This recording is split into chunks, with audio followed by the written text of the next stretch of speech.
नमस्कार। आम जन को न्याय देने के लिए सरकार समाधान शिविरों का आयोजन कर रही है, लेकिन उसके ठीक विपरीत झज्जर के सामान्य अस्पताल में इन दिनों एक स्टाफ नर्स, जो नर्सिंग एसोसिएशन की उपाध्यक्ष हैं, पिछले साल महिला दिवस के दिन उन्हें महामहिम राज्यपाल द्वारा सम्मानित भी किया गया है और अपने कर्तव्य के प्रति निष्ठावान हैं, ईमानदारी से कार्य करती हैं।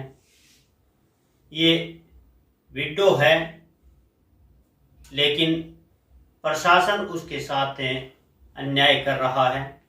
अन्याय के चलते आज उन्हें मीडिया के सामने आना पड़ा। पिछले काफ़ी समय से वो छत चाह रही है, यानी कि सरकार के जो आवासीय क्वार्टर हैं उसके लिए लड़ाई लड़ रही है। महिला नर्सिंग ऑफिसर कविता का कहना है कि वो अस्पताल परिसर में ही एक क्वार्टर चाहती है, ताकि उसे दिन या रात की ड्यूटी के दौरान बाहर न आना जाना पड़े। वो विडो होने के कारण बाहर से आने जाने में परेशानी महसूस करती हैं, लेकिन स्वास्थ्य विभाग के अधिकारी उसे क्वार्टर देने और उसके साथ न्याय करने की बजाय प्रताड़ित कर रहे हैं। प्रताड़ना के शिकार ये नर्सिंग ऑफिसर कविता क्या कहती हैं, आइए। हाँ कविता जी, आप अपनी समस्याओं को लेकर आज मीडिया के सामने आए हैं। एक कर्मचारी होने के नाते आज मीडिया के सामने आने का ऐसा कौन सा हालात हो गए हैं कि आप मीडिया के सामने आए हो? सर, कोई भी कर्मचारी ज़्यादा कर इन चीज़ों में नहीं पड़ता, लेकिन अति हो चुकी है। उद्देश्य है जनहित के लिए, समाज के लिए। कोई भी कर्मचारी, और फिलहाल हम तो बिल्कुल भी नहीं, क्योंकि हम नर्सिंग अधिकारी है। हमारी 24 आवर इंटू 7 डेज हमारी ड्यूटी होती है। हमारे ऊपर इतना वर्कलोड होता है, उसके बावजूद अति हो गई होगी तब मैं मीडिया के सामने आई हूँ, तब मैं बोल रही हूँ। क्योंकि कल थाने से मेरे पास फ़ोन आया और उन्होंने मुझे इस तरह की बातें की कि जैसे मैंने कोई मर्डर कर दिया हो, मैंने बैंक लूट लिया हो, मैंने अवैध कब्जा ले लिया हो। इसलिए मुझे मीडिया के सामने आना पड़ा। मैं 18 नवंबर से उच्च अधिकारियों को क्वार्टर के मामले में अवगत करवा रही हूँ, हर चीज़ से अवगत करवा रही हूँ। मेरी समस्या का समाधान की बजाय उच्च अधिकारी मुझ पर दबाव बनवा रहे हैं, और अब तो हद ही हो गई कि मतलब थाने में मेरे खिलाफ दरखास्त दिलाकर मतलब दबाव बनाया जा रहा है, मेरी आवाज़ को मतलब दबाया जा रहा है। सही, ये लड़ाई एक मतलब न्याय की है और सत्य की है, और इसलिए मैं मीडिया के सामने आई हूँ।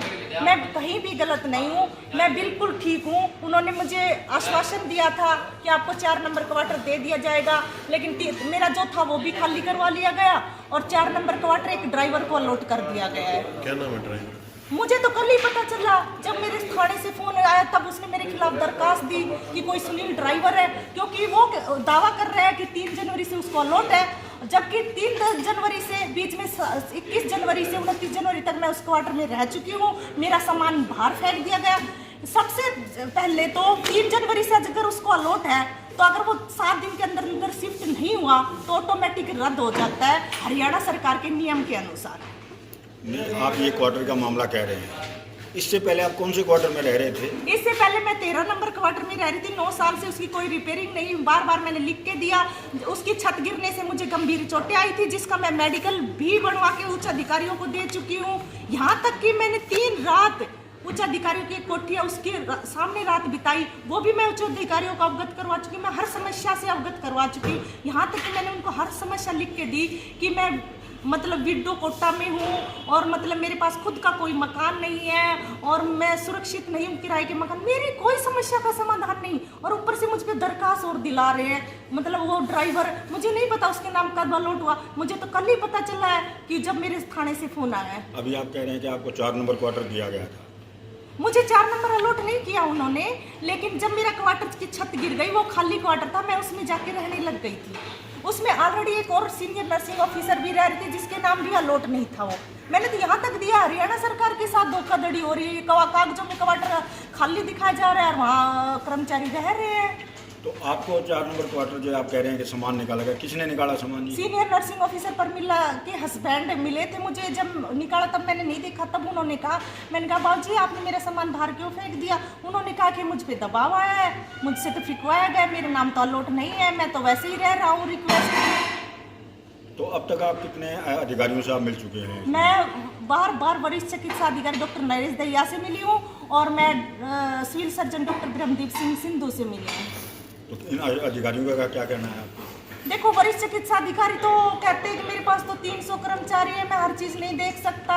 मतलब वो तो ऐसे ही, मतलब चलो वो नहीं देख सकते, लेकिन लिखित में मैं ये 15 एप्लीकेशन दे चुकी, हर चीज़ से अवगत करा चुकी, कोई समस्या का समाधान नहीं किया जा रहा। डॉक्टर ब्रह्मदीप सिंह सिंधु जी कहते हैं कि उनके अंडर तो क्वार्टर नहीं है। तो मैंने तो मीडिया के माध्यम से स्वास्थ्य मंत्री से भी अपील की है। मैं तो वो एक बार उपायुक्त महोदय से भी मौखिक रूप से अपनी समस्या रख के आई थी। मैडम, आप नेशनल अवार्ड रहे हैं और जब आपके साथ इस तरह का काम हो रहा है, हाँ, मैं माननीय राज्यपाल से सम्मानित हूँ। बेटी बचाओ बेटी पढ़ाओ में मैं अंतर्राष्ट्रीय एक नारी सौ पे भारी में भी अवार्ड लेके आई हुई हूँ। मैं राष्ट्रीय भीम रत्न अवार्ड भी।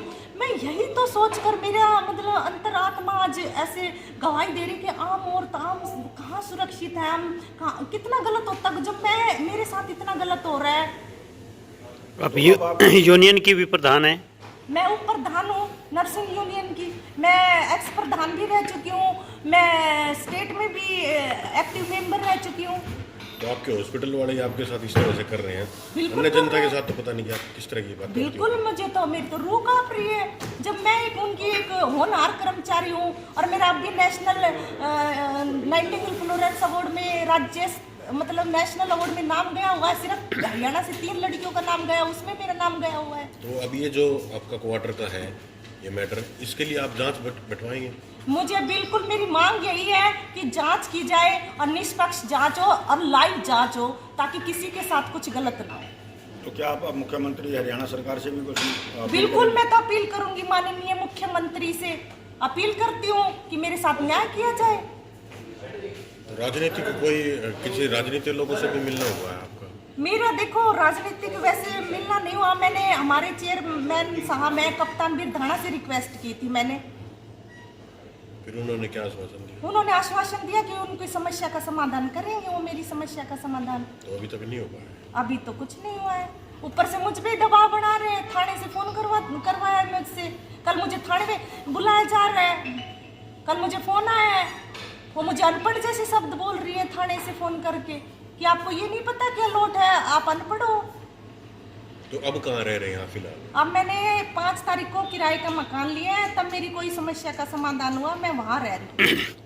तो आपके प्रति ये इतनी दुर्भावना क्यों पाले हुए हैं? कोई जाति आधार है या कोई और कोई लागबाजी? ऐसे तो कोई नहीं पालता, अंतर खाते जरूर व्यक्तिगत रंजिश ही होगी अधिकारियों की, कोई मैटर तो रहा होगा।